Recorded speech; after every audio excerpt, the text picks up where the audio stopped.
Hey everybody, today we're reading a story called Pete the Cat and the Bad Banana by James Dean. Pete the Cat is eating a banana. Pete loves bananas. They are sweet and tasty and easy to peel. Every morning, Pete puts a banana in his cereal. Sometimes Pete puts a banana on his peanut butter sandwich. But one day, Pete eats a bad banana. The banana is gross. The banana is mushy. The banana is yucky. Pete's tummy hurts. I will not eat bananas again, Pete tells his mom.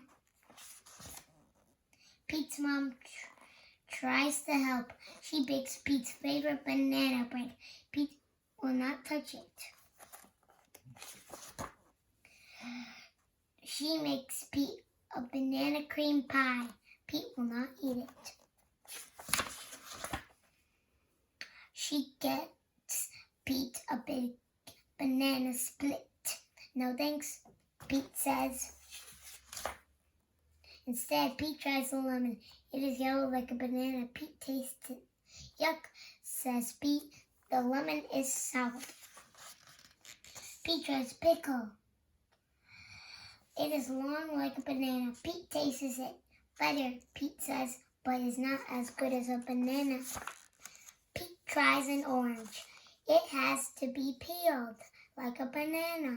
The orange is sweet, but is too juicy. It makes Pete's paws sticky. Pete tries fish, plums, rice, hot dogs, watermelon, and his mom's nut bread. Pete eats them all. He is not hungry for bananas anymore. Then comes the big race. What should Pete have for breakfast? A pickle? No, Pete doesn't eat pickles for breakfast. A hot dog? No, Pete just had a hot dog for dinner last night. A lemon? No, that's just Sally. Pete wants a banana. They are yummy and healthy. Bananas are the best. Do you have another banana? Pete asks. Of course, says Greg the monkey.